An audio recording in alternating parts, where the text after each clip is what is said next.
Hello, Jackie Samuels here, Transitional Life Coach. And here is your video number 3. In videos number 1 and 2, we talked about your mindset. We talked about having the faith factor. We talked about setting lofty goals that scare you but are achievable, that are smart. We talked about aligning yourself with people who empower your success, people who have the success that you want, that will help you to dream more, to become more, to be more. And then we also talked about setting some time blocks to help you so that you don't get overwhelmed. So in this video, we're now talking about number 11, remove all excuses, become non-negotiable. What do I mean about this? I mean that people who have excuses never achieve much. They don't achieve the lofty goals we've talked about. And so when you become negotiable, it means I will, I can, I must. I can, I will, I must. Remember we talked about that in yesterday's video. So removing all excuses means that you will find a way to move forward when a hurdle comes up. And I like that because it helps the mind, your mind, to find alternative solutions. When one door closes, remember, the law of the universe is that another door will open. There's no way that all doors will be closed to you. There'll always be one door open to you. It's up to you to find it. That's why removing all excuses and also having an open mind is going to help. So they work together because like will attract like. When you zone into finding a solution, the solution will come to you. You set your mind, I can, I will, I must. The solution will come to you. You'll get some help, you'll need some help, you'll get the help. The solution may be the help that you need. The solution might be finding a mentor. I would be happy to work with you. Number 12 is create a plan of action. We talked about writing it down. Now your plan of action, work your plan daily for 6 days. And then on the 7th day, pause. Assess your week's progress. Look at what's working well. What's working well. The things that are working well, do more of them. Also look at what's not working or what needs a little tweaking and then tweak that. Okay? Tweaking it is just resourcing a different strategy, a different tactic, a different tweak to help it work better. So remember when we talked about when you have so many things to do, look at the 3 most important things. When you try and cram so many things into your one day, you've got 6 days, look at what worked in your 3 steps every single day. What worked the best in the 3 things you did? And did you find yourself, was there a flow going on there? And did you see that you were doing more of it? Maybe that was unconscious. Now, consciously set your reset to doing more of those things that worked well. Isn't that great? Because once you have a strategy and it's working, why? If it ain't broke, don't mend it, don't fix it. But if there's something that needs fixing, then yes, that's when you'll need to tweak it. So number 13, be careful not to cram too many things in your day. I've already alluded to that in number 12. If you're trying to put too many different activities in your 1 hour of work, then you're going to get confused because this is the truth. Certain studies have been done where people who were spending a lot of time multitasking, for instance, they were at work and they were given, in one, it was a corporate job, right? A corporate setting where the workers were given a task by the boss. And they started doing that task. They're on the computer, they're creating whatever it is. And then they were called into a meeting and asked to do something different. And they were given 1 hour. I need this within 1 hour. A new boss telling you this. You've still got the other task. That task, first task, was 80% done. But because now they were removed from that task, their focus now shifted to this new task, and they were given 1 hour to do it. Then the mind got confused. So then it took them 14, 15 minutes to actually reset and go back to task number 1. So this is what happens when you're trying to multitask. You won't complete anything very quickly. And that's why it's important to just zero in on one thing. That, remember the 3 things you need to do? Set if it's 1 hour, 1 hour, 1 hour. If you only have 1 hour to do the 3, set yourself 20 minutes, 20 minutes, 20 minutes and see how well you do. Have little breaks in between because that's going to help you as well. And so if it's something that needs 4 hours, and it's the only thing you can do in the day, do it, because once it's finished, it's done. And then tomorrow you're fresh and ready to face the next task. Tick them off as you do them, because this is something that happens. The more you appreciate what you've done, the more your mind will help you activate the process and do it faster. You find that habit helps you create speed in things you do, and then you end up doing them unconsciously, subconsciously, and it's just natural. So it's the same thing when you're focusing on one task at a time. And so, number 14, be positive. My husband tells me that I'm a very positive person. I appreciate that. However, I go through other feelings in my mind. Sometimes I'm going through doubt, or sometimes worry, because it's life. Will I be able to do all this today? I would love to 1, 2, and 3, but with the time I have, be positive. Remember the I can, I will, and I must. When you replace worry with positivity, it puts you in the proper frame of mind, and your mind is here to support you. When you find yourself hitting the brakes all the time, it's because your mind is trying to protect you. But when you're positive and you just have a chat with your mind, don't be fighting it, acknowledge it. When you have that thing going on in your mind, and you've got some conversations going on in your mind that are not helping you, you need to just reframe. Sometimes what I do is listen to some music that's going to help me get back in the game of positivity. I move away, I go and make a cup of tea, I come back, I'll do some stretches.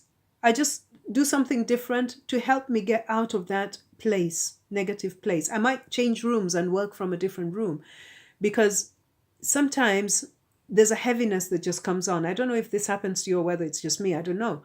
But what happens is that when I get into that space where negativity is coming in, maybe I had a thought about something that wasn't so good that happened, I've got to press reset. So I pause on what I'm doing. I go do something different, listen to some music. Then when I come back, I'm fresh, and I come back with a renewed energy. So try that. It will help you. Be positive. Be excited about your goals. And the last one, number 15, my favorite, be grateful. What you focus on expands. Focus on being grateful every single day. Find reasons to be grateful. Find moments to be grateful. Find one thing to be grateful for. It doesn't matter how bad life looks right now. As soon as you switch to a gratitude mode, you will find yourself seeing more of what you're grateful for. And this, for me, is gold. So you have your 15 steps now, your keys that will unlock your success. So what are you going to do with these keys? How are you going to empower your success? Do you need help? Do you need a consistent plan of action to help keep you motivated, keep you activated, and keep you in zone, to help keep you in flow? I have created a step-by-step process that will help you just to work through your growing in your success, the keys that unlock your success, the little nuances that sometimes are so precious, so necessary, but they're missed because of the humdrum, of the day, what's going on around you, what's going on social media, what's going on in your family, what's going on in your personal life, what's going on in your health. There's so much going on around us. And yet, in this season, we're about to step over into a new year. How are you going to step into your new year? This is my question to you, because I'm here to help you. As a transitional life coach, my joy, my greatest pleasure is to serve you, to help you discover who you're called to, who you're called to serve, who you're called to become. And I'm here to help you thrive. In my coaching program called Healed to Thrive, I have a few spots for you. And the greatest thing is that for the next 12 days until the end of this year, 31st December, I'm offering a half price discount. And this I haven't done before. This is the first time I'm offering it. And I'm not just doing it for my coaching program, I'm doing it for all my programs. Half price on all my programs. So what you need to do now is to click the link below and book your discovery session. It's a free discovery session where you and I will get clear. It's a 30-minute free discovery session where you and I will get clear on the next steps, and we'll discover if we're a great fit and how I can serve you and how I can help you to thrive, how I can help you to become all that you were created to become, so that you can serve the people you're called to serve, so that you can move from overwhelm and from self-sabotaging and procrastination and move into your divine life purpose, to live your life authentically from the power that lies within you. It lies in you. It's already in you to ignite that passion back to life. Because remember this, somebody's waiting for you to show up.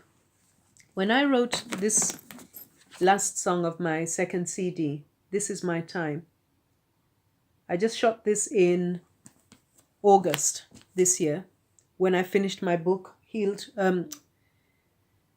which is Push Through, Release Your Past and Step into Your Divine Destiny.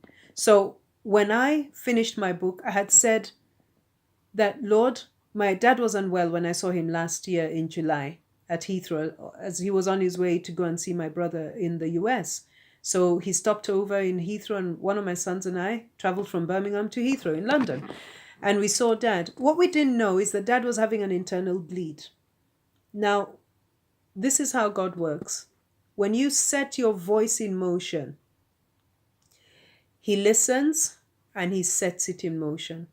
I spoke my faith because I knew Dad had had some nosebleeds, and I'd prayed, Lord, give him a safe journey. So he'd had medical care in Kenya, where he is, and he was coming from. And so when he came to Birmingham, we didn't to London, we didn't know that he was actually quite unwell. And he was having some lapses of absences, forgetting what he's saying.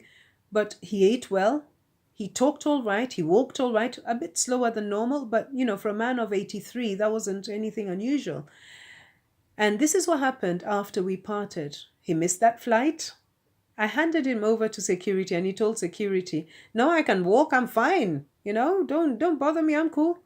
Then he got somewhere, got through the security check, and then forgot where he was going and sat down. I don't know whether he fell asleep or what, or whether he passed out. We don't know.